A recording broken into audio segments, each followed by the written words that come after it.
आज मैं आप सभी के साथ जूही जी का स्वप्न जो वो कई बार देखा है अलग-अलग रूपों में थोड़ा-थोड़ा कुछ अलग डिफरेंट लेकिन उन्होंने ये स्वप्न कई बार देखा। उनके इस स्वप्न का मैं वैज्ञानिक, मनोवैज्ञानिक और आध्यात्मिक वर्णन करने जा रही हूँ, जिससे हम समझ पाएँगे कि ये सपना जो उन्हें बार-बार आ रहा है वो क्या कहना चाह रहा है। जूही जी कहती हैं कि वो अक्सर एक सपना देखती हैं, कभी-कभी कुछ परिवर्तित लेकिन अक्सर उसमें कुछ ये चीज़ें सिमिलर होती हैं कि एक ठंडी सी जगह है, उन्हें ठंड लग रही है। एक काली सी बिल्डिंग है, ऐसे जैसे कोई शवगृह होता है, कुछ इस तरह का स्थान है। सफ़ेद रंग की दीवारें हैं और वो उस जगह पर अकेली खड़ी हैं। यानी एक शवगृह जैसा स्थान और वो वहाँ पर अकेली। आप समझ सकती हैं ये सपना उन्हें कितना डराने वाला होता होगा। वो कहती है मैं इसी शवगृह में जैसे भटक सी रही हूँ, घूम रही हूँ, इधर-उधर चल रही हूँ और वहीं पर एक शीशा रखा है, धुंधला-सा, ऐसे कुछ दरारें सी हैं उस शीशे में। लेकिन जब वो उस आईने के सामने खड़ी होती हैं, तो उन्हें वो बचपन का अपना रूप नज़र आता है। आज की जूही नहीं, बचपन की जूही नज़र आती है। और थोड़ी देर बाद जब वो दोबारा उस शीशे की तरफ देखती हैं, तो उन्हें बुज़ुर्ग जूही नज़र आती है। वो भी आज की जूही नहीं है, वो भी शायद 25-30 वर्ष बाद की जूही है। सफ़ेद बाल, चेहरे पे झुर्रियाँ, एक गुस्सा, एक दर्द, कुछ-कुछ ऐसा। जैसे एक फीलिंग सी आती है कि मैं कुछ भुगत रही हूँ। जैसे वो बुजुर्गवार चेहरा जो अपना देख रही हैं ना, उस शीशे में, उसको देख के उन्हें कुछ अच्छी फीलिंग नहीं आती। उसको देख के उन्हें ऐसा एहसास होता है जैसे कोई जेल होती है, कुछ भुगतना होता है, कुछ ऐसा चल रहा है। और जब वो पीछे की तरफ हटते हैं, तो उन्हें ऐसा लगता है जैसे वो खुद ही शीशा बन गई हैं। ये सपना बहुत अजीबो-गरीब है, लेकिन अक्सर हम लोग बहुत अजीबो-गरीब सपने भी तो देखते हैं ना। उन्हें लगता है मैं तो खुद ही शीशा बन गई हूँ और कोई और है जो मुझ में अपना चेहरा देख रहा है। अब जूही जी जो अलग-अलग अंदाज में कुछ-कुछ डिफरेंट तरीके से इस सपने को उन्होंने कई बार देखा। उनका जो ये सपना है, ये उनके बचपन के जो ज़ख्म हैं, जीवन में जो उन्होंने सहा है, एक खुद के प्रति जो उनकी जजमेंट रही है। मतलब जैसे हम कहते हैं किसी को जज मत करो, लेकिन हम बाज कहाँ आते हैं, हम खुद तो अपने आप को तो सबसे ज़्यादा जज करते हैं। दूसरों के लिए हम समझदारी दिखाते हैं कि दूसरे को जज मत करो, समझो उसकी यात्रा बहुत अलग है, क्या-क्या सहा है, देखा है, समझा है, अलग वातावरण। उसको तो हम समझते हैं, लेकिन खुद को भी तो जज नहीं करना होता ना। तो वो उनके साथ रही चीज़। उनका ये सपना, ये एक तरह से जैसे वो बचपन और बुजुर्गवार की अपनी छवि देख रही हैं, ये इस बात का प्रतीक है कि इंसान अपने भूतकाल से और अपने भविष्य से भाग नहीं सकता। करना तो जो कुछ है वर्तमान में है, लेकिन ना अतीत बदल सकते हो, ना भविष्य से भाग सकते हो। अब कमाल की बात है, भविष्य भी तय है। अब ये मत बोलिएगा, अच्छा, सब किस्मत में लिखा है। मैं इसके खिलाफ बोलती हूँ, आपको पता है ना। मैं हमेशा स्वतंत्र कर्मों को किस्मत से 1000 गुना ज़्यादा ऊपर रखती हूँ। उसके पीछे रीज़न मैंने कई बार एक्सप्लेन किया है। आपका भविष्य निश्चित है, लेकिन उसे निश्चित कौन कर रहा है? आपका वर्तमान। ये वो जो आईना बार-बार देख रही है ना सपने के अंदर, और ये आईना उन्हें बता रहा है कि ना अपना अतीत, ना अपना भविष्य है। तुम कुछ नहीं बदलने वाली, भाग नहीं सकती तुम उससे, वो आएगा, ऐसे ही आएगा सामने। यहाँ पर अगर आप एक वैज्ञानिक नज़रिए से समझें, तो हमें इस चीज़ को भी समझना होगा कि जब हम अपनी रैम फेज़ में होते हैं, निंद्रा की, तब बहुत सारे जो अनसोल्व्ड ट्रॉमा हैं, वो हमारे बहुत सारे सप्रेस्ड इमोशंस हैं, जो एक स्टोरी की तरह हमारे सामने आते हैं। लेकिन ये हमारे भले के लिए होता है, क्योंकि इस तरह के जो सपने होते हैं ना, बहुत कुछ होता है आपके मन में जो आप दिन भर में ना कर पाते हैं, ना बोल पाते हैं, अपने आप को गला घोट रहे होते हैं। अब अगर आप ये सोचिए कि इतने आपके अंदर इमोशंस हैं, घोटे हैं, अगर वो सपनों में भी ना निकलेंगे तो क्या हाल होगा आपका? तो इस तरह के सपने एक तरह से हमारी मदद करते हैं। एक जो हमारी आइडेंटिटी का जो एक कन्फेशन होता है, एक जो हमारी फ्यूचर के से रिलेटेड जो हमारे फ़ियर होते हैं, उनको ख़त्म करने का काम करते हैं। ख़त्म करने का मतलब ये नहीं है कि आपको काम नहीं करना होता, ख़त्म करने का मतलब होता है आईने की तरह आपके सामने लाके खड़े कर देते हैं। आपके लिए रास्ता आसान कर देते हैं। देखो, मुश्किल बीमारी कोई चीज़ आपको डिकोड हो जाती है, आप उसको समझ लेते हो कि ये मेरे साथ आ रही है, यही अपने आप में बहुत बड़ी बात है ना, ये कर देते हैं। और अगर हम आध्यात्मिक नज़र से समझें, क्योंकि हर एंगल से हमें उन सपनों को समझना होगा, तभी हम सही व्याख्या तक पहुंच पाएंगे। जो वो शीशा बार बार देख रही हैं, वो एक तरह से उनकी आत्मा का दर्पण है।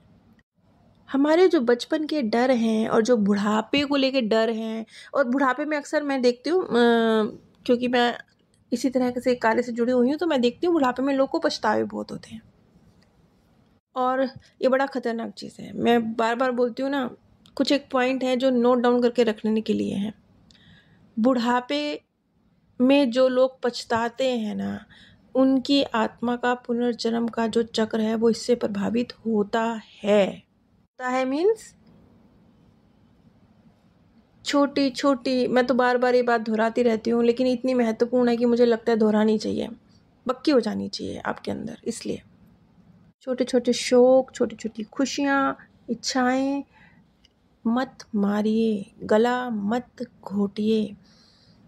अगर बुढ़ापे में जितने ज़्यादा पछतावे रहेंगे ना, उतना ज़्यादा आपका रीबर्थ लेने का, एक अतृप्त आत्मा के रूप में भटकने का, रीबर्थ लेने का चांसेस बढ़ जाएगा। तो अब जैसे जूही जी जो ये स्वप्न देख रही हैं, ये इस बात का संकेत है कि अब उनका अपनी आत्मा को मुक्त करने का, अपने अंदर के जो संस्कार हैं, वो जो आईना उन्हें दिखा रहा है, उनका सामना करना है और उनको रिलीज़ करना है। उसका वक्त आ गया है। और यही चीज़ सच भी निकली। जब जूही जी ने अपनी लाइफ की हिस्ट्री बताई, तो उन्होंने बताया कि बचपन से एक, जैसे वो होता है ना, लोग क्या कहेंगे, अच्छा बच्चा वाला, वो उनका ये अच्छा बच्चा बनना भी ना कई बार, क्या बोले इसे, ये अच्छा बच्चा बनना भी कई बार बुरा हो जाता है। तो वो उनके साथ हुआ। अगर आप दिखाने के लिए अच्छा बच्चा बन रहे हैं और जो आपकी रियल फीलिंग्स का गला घोट रहे हैं, तो ये गलत हो जाता है। यही जूही जी के साथ हुआ। तो वो कहती हैं कि बचपन की उनकी परवरिश कुछ ऐसी थी कि समाज के सामने अच्छा बच्चा कौन, जो कुछ नहीं बोलता, जो जैसे वो थोड़ी सी कहती हैं कि मैं थोड़ा मैसी रहना पसंद कर, मेरे को बहुत ज़्यादा एकदम चीज़ें एक्यूरेट रखना पसंद नहीं है। लेकिन वो कहती हैं कि मैं शादी से पहले इसके बिल्कुल विपरीत थी, इसलिए क्योंकि मेरी माताजी को घर में सलीका बहुत पसंद था। ये बात बहुत मामूली लग रही है ना, आपको लग रहा होगा ये क्या ही है, ये तो मामूली सी चीज़ है। नहीं, ये मामूली सी चीज़ नहीं है। ये एक व्यक्ति है जो जैसे जीना चाहता था, उसको वैसे नहीं जीने के लिए मजबूर किया गया। ये वो है मामला। आपको बड़ा छोटा लगेगा, आपको लगेगा अरे बच्चे तो गंद मचाते हैं, मम्मियाँ तो डांट मारती हैं सलीके से रखने के लिए कहती। हाँ, बिल्कुल कहती है, लेकिन एक लिमिट में। जब वो चीज़ लिमिट से बाहर हो जाती है, लिमिट से बाहर मीन्स आपकी हर वक्त की, हर रोज़ की इमोशंस को और ज़िंदगी को तंग करने लगती है, तब वो हो गया था जूही जी के साथ। और ये उनके साथ शादी के बाद भी हुआ। शादी के बाद भी वो पहले अच्छी बेटी का, फिर अच्छी बहू का टैग लगा के घूमना था उनको। क्यों? क्योंकि यही सीखा था उन्होंने।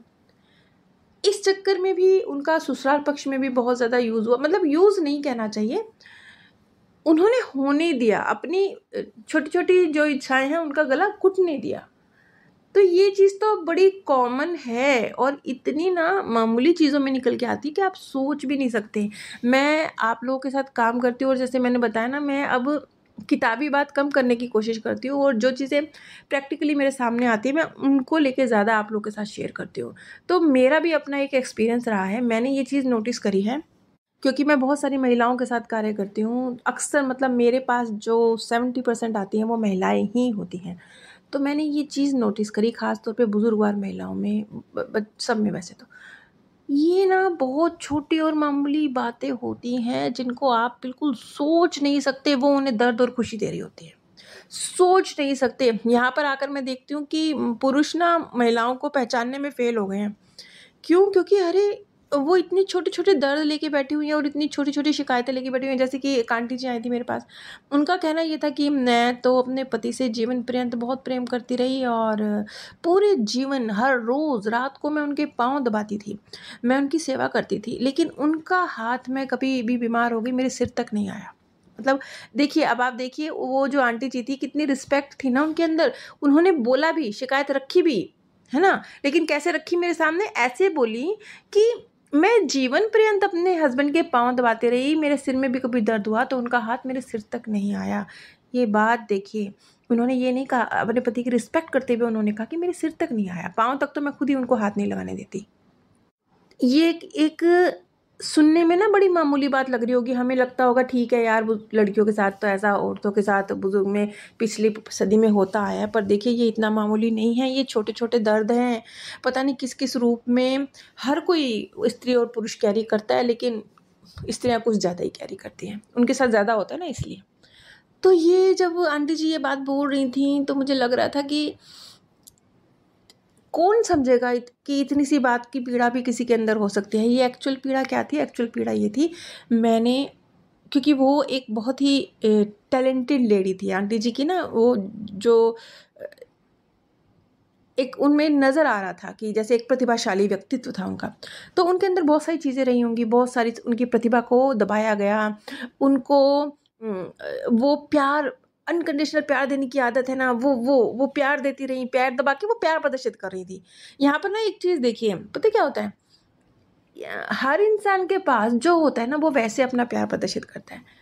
किसी के पास पैसा होता है तो वो पैसा देके कर लेता है, किसी के पास प्यार होता है तो वो प्यार देके कर लेता है, किसी के पास सेवा होती है वो सेवा देके कर लेता है, किसी के पास किसी के मन को हील करने की क्षमता होती है तो वो मन को हील करके दे देता है। तो वो जिसके पास जो होता है ना वो वैसे देके अपना प्यार प्रदर्शित करता है। आंटी जी अपना प्यार अंकल जी की सेवा करके उनके पैर दबा के उन्हें दे रही थी, रिटर्न नहीं मिला और अंकल जी को पता ही नहीं क्यों, क्योंकि उनकी नज़र में उन्होंने सब कुछ रिटर्न किया। क्या हो गया, पत्नी ने पैर दबा दिया तो मैंने तो जीवन पर्यंत घर के लिए कमाया, उनकी नज़र में ये हो गया, पर आंटी जी के लिए वो ट्रॉमा बन गया, आंटी जी के लिए वो दर्द बन गया, के लिए एक टीस बन गई, ये दर्द बन गया कि मैंने पूरी जवानी पूरी ज़िंदगी उस व्यक्ति को दी जिसने कभी इस बात की भी परवाह नहीं करी कि बीवी की भी कभी चाहत हो सकती है कि एक प्यार का हाथ उसके माथे तक पहुंच जाए। चलिए, तो यहाँ मैं जूही जी के जो केस का वर्णन कर रही हूँ वो इसलिए कर रही हूँ कि उनके साथ भी कुछ कुछ ऐसा ही है, इसीलिए वो जो फीलिंग्स हैं ये स्वप्न के माध्यम से इस तरीके से सामने आ रही हैं। अब ये चीज़ें मैंने हर एंगल से एक्सप्लेन करने की कोशिश करी हैं कि मैं पूरी कोशिश करती हूँ कि हर तरीके से चीज़ को डिकोड किया जाए ताकि हीलिंग हो सके, क्योंकि हीलिंग तो तभी होगी ना जब आप डेप्थ में जाके चीज़ को समझेंगे। एक तरफा अगर खाली आध्यात्मिक पहलू बता दूंगी ना तो भी चीज़ क्लियर नहीं होगी, खाली मनोवैज्ञानिक पहलू बता दूंगी तो भी क्लियर नहीं होगी। तो चीज़ों को जोड़ के एक रास्ता निकालना होता है बीच में से उपाय का। तो अब ठीक है, चाहे अब जूही जी थी, अब जैसे ये सारे स्वप्न में उन्होंने इस चीज़ को समझा कि कहाँ वो अपनी कौन सी फीलिंग को आज तक दबाती चली आई हैं, अच्छी बहू अच्छी बेटी बनने के चक्कर में। दूसरों से मुझे उनको वो चाहिए था वैलिडेशन, दूसरे आएंगे और मेरी तारीफ करेंगे, दूसरे मुझे दूसरों के लिए, दूसरा हैप्पी हो जाए, खुश हो जाए, उसके लिए खुद को सेक्रीफाइस करना। और उनको समझ में आया कि ये तो हो नहीं सकता, ये तो हो नहीं सकता। आप 500 काम अच्छे कीजिए, एक बुरा कर दीजिए, आपके 499 कामों पर पानी पड़ जाएगा, वो एक जो गड़बड़ कर दिया वो सामने आ जाएगा। ये चीज़ जब जूही जी को समझ में आई, उनका वो ट्रॉमा, वो अच्छा बनने का ट्रॉमा रिलीज़ हुआ, तो बस वो जो स्वप्न देख रही थी बार बार परेशान कर रहा था वो भी रिलीज़ हो गया। वो उनको दर्द दे रहा था वो सपना, और वो क्या हुआ, अंदर की गांठ खुल गई। मन की गांठ खुलना ज़रूरी होता है। असली बात क्या है, मन की गांठ खुलना। जब मन की गांठ खुल जाती है, चीज़ें समझ में आ जाती हैं, ज़िंदगी आसान और हल्की हो जाती है, ज़िंदगी का कंट्रोल हाथ में आ जाता है। जूही जी का जो केस था वो तो यहीं समाप्त होता है। आपके जीवन में भी अगर कोई सवाल है, क्या, क्यों, कैसे, क्या करूं, कहाँ से रास्ता निकलेगा, क्यों हो गया मेरे साथ, आप समझना चाहते हैं तो आप स्क्रीन पर दिए गए व्हाट्सएप नंबर पर संपर्क कर सकते हैं। आप सभी पर परमात्म सौंदर्य, प्रेम और आनंद सदैव बरसता रहे। आप सभी दिव्य परम धाम में